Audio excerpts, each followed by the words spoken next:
Voici donc, cher ami, 5 habitudes servies sur un plateau d'argent pour tout homme désirant évoluer dans sa vie. 5 habitudes pour vivre comme un alpha, 5 habitudes pour te démarquer et progresser dans ta vie.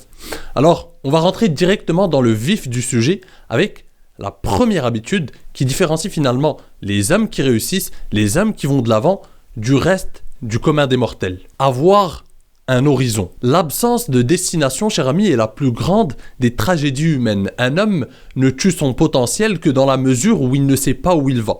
Tout homme qui se trace un chemin, qui veut aller de l'avant, qui a des objectifs, qui sait où il va, eh bien, il finit par avoir, peut-être pas tous les résultats escomptés, mais au moins il progresse quelque part, il va quelque part, parce qu'il a une destination, il sait tracer une route. Si aujourd'hui, cher ami, tu es perdu, tu ne sais pas où tu vas, tu ne sais pas quels sont tes objectifs, eh bien ça va être très difficile pour toi de progresser, d'avancer. Alors tu vas me dire, oui mais tonton Kamal, je suis un peu jeune, ou peut-être que même si je ne suis pas très jeune, je ne sais pas exactement ce que je veux devenir, ce que je veux accomplir exactement. Et je peux comprendre, on n'a pas tous une feuille de route sur 10 ans pour savoir exactement où est-ce qu'on sera dans 10 ans. Moi-même, je ne sais pas exactement qu'est-ce que me réserve l'avenir dans 10 ans. C'est un avenir très lointain. Il te suffit d'avoir une destination sur au moins les 6 prochains mois. Qu'est-ce que tu veux accomplir ? Quel homme tu veux devenir dans 6 mois ? Même si l'horizon peut te paraître nébuleux, même si tu vois un brouillard devant toi, mais essaye au moins d'avoir des objectifs sur le court moyen terme. Ces objectifs vont te permettre ensuite d'enchaîner sur d'autres objectifs plus grands. Il vaut mieux faire de petits pas, mais ces petits pas vont t'emmener plus loin que le gars perdu qui tourne et qui finalement reste esclave de sa oisiveté et ne sait pas exactement quoi faire. Essaye d'avoir, encore une fois, des objectifs, c'est très important, sur les 6 prochains mois. Quel homme tu veux devenir ? Qu'est-ce que tu veux accomplir ? Ça peut être des objectifs sportifs, des objectifs professionnels, peu importe. Mais au moins, ils te mettront à l'action. Ils te permettront de te pousser, de transcender tes limites, d'aller de l'avant, de savoir pourquoi tu te lèves le matin, d'avoir un sens dans ta vie. C'est très important. Ce n'est pas pour rien que je te dis ça. Les objectifs, les hommes qui ont de la réussite ne se donnent pas des objectifs juste pour le plaisir, mais c'est parce que ces objectifs sont importants pour leur discipline, pour le fait de rester discipliné, pour avoir une feuille de route et pour la suivre. Sans objectif, on ne va nulle part. Sans objectif, finalement, tu n'es qu'un touriste dans ta vie. Tu te balades. Tu n'as pas de destination. Tu es en promenade. Donc, essaie d'avoir des objectifs. Essaie de te construire. Ces objectifs, encore une fois, cher ami, les gens qui réussissent se tracent des objectifs, non pas juste pour les atteindre. Des fois, ils ne vont pas les atteindre. Des fois, il y a des objectifs qu'on se donne. On ne va pas les atteindre. Mais le fait de les avoir va au moins nous pousser à s'en rapprocher, à avoir des stratégies, à aller de l'avant, à progresser. Et ça, encore une fois, ça va t'aider même dans ta vie amoureuse, même dans tes rapports avec les femmes. Pourquoi ? Parce qu'un homme qui sait où il va, peu importe où il va, mais qui a une destination et qui s'y fixe, eh bien, on aura tendance à valoriser son temps, à respecter son temps, et il aura tendance lui-même à respecter son temps parce qu'il sait où il va, il sait pourquoi il se lève le matin, et donc, il poursuit ses rêves, ses ambitions et ses objectifs. Donc ça, il faut le comprendre. Et donc, on ne rentre plus dans ces mécanismes avec les femmes de feindre, d'avoir une vie, de faire ce qu'on appelle les fake alpha, enfin de jouer le rôle de l'alpha qui est occupé et essayer de ne pas lui envoyer un message maintenant, disparaître pendant 3 jours. On sort de ces petits jeux, de ces petites gamineries parce que tu es naturellement occupé et lorsque tu es disponible, tu es disponible. Lorsque tu ne l'es pas, tu ne l'es pas. Et ça te donne finalement un terrain où tu deviens inaccessible, tout en étant naturel, authentique. Ça garde un mystère autour de toi, tout en restant authentique. Tu n'es pas en train de feindre ce mystère. Tu es occupé, donc tu cultives le manque, tu n'es pas tout le temps disponible. Et encore une fois, ça donne une certaine aura à ta personne. Donc ça, c'est le premier point. Le deuxième point, cher ami, c'est tout simplement faire des sacrifices pour une cause ou un projet qui te tient à cœur. Et encore une fois, c'est la suite logique du premier point. En fait, en ayant une destination, en ayant un objectif que tu t'es fixé qui finalement est aligné avec l'homme que tu veux devenir, avec ta vision, avec le futur toi que tu veux te construire, avec tout simplement les objectifs que tu veux réaliser dans ta vie et que ces objectifs, ils te tiennent à cœur, c'est quelque chose finalement qui t'anime de l'intérieur, eh bien forcément tu vas faire des sacrifices. Et ces sacrifices vont se faire naturellement, ils vont se faire avec plaisir parce que tu aimes le process, tu aimes ce que tu fais et tu aimes ta destination. Et encore une fois, l'objectif n'est pas important en soi. Là, tu vas me dire, oui, mais Kamal, qu'est-ce que tu es en train de me dire si c'est pas pour atteindre l'objectif, pourquoi s'en fixer? Bien sûr, le but, c'est d'aller chercher cet objectif, c'est de le poursuivre. Mais, encore une fois, ce qui est beau, c'est le voyage et non pas la destination. C'est le process. Par exemple, j'ai des objectifs par rapport à mon métier, par rapport à ce que je fais sur cette chaîne.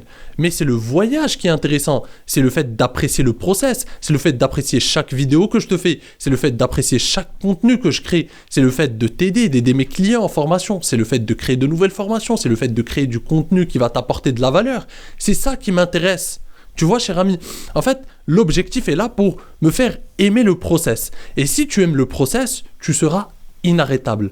Parce que tu aimes ce que tu fais, tu aimes te lever le matin, tu sais pourquoi tu fais ça, tu as une vision. L'objectif, il est là pour te donner cette vision, pour te donner ce sens. Et ensuite, le process le remplace pour, en fait, tout simplement apprécier le voyage.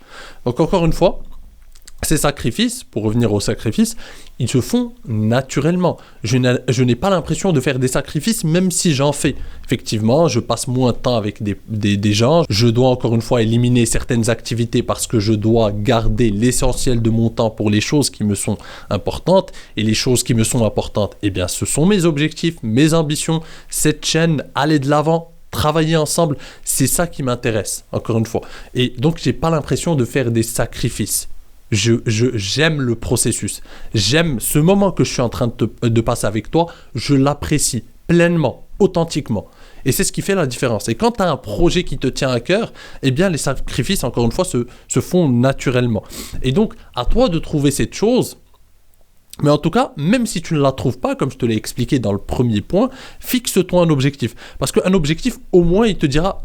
Oui, j'ai poursuivi cet objectif pendant ce laps de temps, mais peut-être que ce n'est pas fait pour moi. Et il te rapprochera peut-être de quelque chose qui est fait pour toi tout simplement. Ça t'apprendra quelque chose, même si c'est quelque chose que tu n'aimes pas, même si le fait de suivre cet objectif, eh bien, il t'apprendra beaucoup de choses, des leçons, des enseignements, de l'expérience qui va t'aider plus tard. Plutôt que le gars qui n'a aucun objectif, qui est finalement oisif dans sa vie, qui ne se botte pas les fesses pour faire plus, pour aller de l'avant, eh bien, lui, il n'apprendra rien. Et toute sa vie, ou la majeure partie de sa vie, il la passera finalement à perdre son temps, à être oisif, à être dubitatif, à être hésitant et de ne pas prendre les bonnes décisions. Prends une décision et finalement essaye de te tenir à cette décision. Trace-toi un objectif et essaye de te tenir à cet objectif. Et même si tu n'y réussis pas ou tu réussis et que tu n'aimes pas, tu apprendras quelque chose forcément. Et n'oublie pas qu'en suivant un objectif, qu'en ayant une mission, qu'en étant pleinement concentré dessus, tu deviens une source d'inspiration pour ton entourage. Ton entourage te voit passer à l'action et ils se disent, il est sérieux, il m'inspire, j'aimerais faire pareil. Et ils vont se bouger aussi. Soit celui qui fait bouger les choses, soit celui qui inspire les autres, soit celui qui motive les autres à faire plus. Parce que c'est, encore une fois, c'est toujours facile de céder à la médiocrité inhérente à notre paresse. Mais par contre, c'est toujours difficile de s'élever. Donc, soit celui qui pousse les gens à s'élever, qui ne les pousse pas, mais qui les inspire pour s'élever. Et ça, cher ami, c'est une sensation ou un sentiment de plénitude dont tu seras fier tout au long de ton parcours. Donc on passe sans plus tarder au troisième point, à la troisième habitude qui fera de toi un alpha à coup sûr. Cultive ta curiosité intellectuelle. Les hommes qui ont du succès, cher ami, les hommes qui vont de l'avant, les hommes qui essayent de changer le cours de leur vie, les hommes qui essayent de bouleverser leur destin, ont compris une chose. L'apprentissage ne s'arrête pas finalement à la fin de leur cursus universitaire ou à la fin de leurs études. L'apprentissage, ça dure toute une vie. Et ça, il faut le garder à l'esprit. Toute ta vie, tu dois bosser, tu dois travailler à apprendre tout le temps quelque chose de nouveau. Que ce soit une nouvelle langue, que ce soit une nouvelle compétence, que ce soit une nouvelle compétence professionnelle, compétence sociale, compétence de séduction. Peu importe. Mais tu dois vivre ta vie comme une expérience riche où tu n'arrêtes jamais d'apprendre. Et en n'arrêtant jamais d'apprendre, eh bien, cher ami, c'est là que tu fais la différence sur le long terme. tu gagnes en expérience, tu gagnes en compétences et tu seras toujours en avance sur les autres. La plupart des hommes, 90% des hommes, s'arrêtent d'apprendre à la fin de leur cursus scolaire. Ils ont une vie toujours la même. Ils vont métro, boulot, dodo. Ils reviennent à la maison, ils regardent des émissions comme TPMP, ils regardent des émissions divertissantes, ils reviennent, ils vont dormir et ils refont la même chose. Ne sois pas cet homme. Ou en tout cas, essaye d'améliorer ta vie, essaye de transcender tes limites, essaye d'aller de l'avant, essaye de sortir de ce schéma de pensée. En tant qu'homme, tu dois continuellement apprendre, continuellement et religieusement. Et c'est cet apprentissage qui va te garder dans ce cercle vertueux d'évolution. Un homme évolue quand il apprend de nouvelles choses, quand il acquérit de nouvelles compétences, quand il gagne en expérience dans un domaine donné, dans des expériences de vie, peu importe. Mais c'est ça qui te fait évoluer, cher ami. Donc garde ça à l'esprit. Charles Aznavour disait qu'il apprenait chaque jour quelque chose, que ce soit une nouvelle langue, que ce soit quelque chose en rapport avec de la culture générale, peu importe. Mais il essayait d'apprendre chaque jour quelque chose. Et c'est ça finalement l'apanage des grands hommes. 4e point, élimine les influences négatives. Malheureusement, cher ami, on vit à une époque où la négativité est en train d'inonder finalement notre quotidien. Et ça, c'est inéluctable et tu ne pourras pas lutter contre ça. Quand tu vois les réseaux sociaux, par exemple, c'est un océan de négativité. Quand tu vois, surtout dans les contenus courts là, qui ont inondé le marché ces dernières années, c'est même pas ces dernières années, ça fait 2-3 ans depuis l'avènement de TikTok, etc. Tu vois finalement des gens qui se battent en commentaire. Et en fait, les réseaux sociaux sont faits pour finalement t'amener à susciter tout simplement tes émotions, susciter à avoir des réactions émotionnelles qui vont pousser les gens à réagir et tout simplement rester finalement addict à ce réseau social. Et c'est ça le but. Et en fait, si tu n'élimines pas ces influences négatives, ils vont avoir une répercussion sur ta vie. Tu vas commencer à perdre ton temps dans les commentaires, à te battre sur des sujets futiles, finalement, qui ne vont rien t'apporter dans les 5-10 ans. Je vois tellement de gars en train de se battre sur les commentaires, en train de s'insulter. Mais dans 5 ans, dans 10 ans, cher ami, est-ce que tu te rappelleras de ces heures perdues à te battre contre des inconnus sur des réseaux sociaux virtuels, en train de te battre contre des inconnus pour un sujet qui finalement est hors de ta portée et où tu n'as aucun contrôle? Est-ce que tu t'en rappelleras de ça? Eh bien, c'est la même chose pour toutes les choses négatives de ta vie. Alors, quand je dis les choses négatives, j'aimerais quand même apporter une certaine nuance. Je ne t'invite pas, cher ami, et ce n'est pas ma philosophie, je ne t'invite pas à avoir une certaine vision bisounours de la vie où en fait tu élimines toutes les choses que tu ne veux pas voir et tu ne vois pas la réalité en face.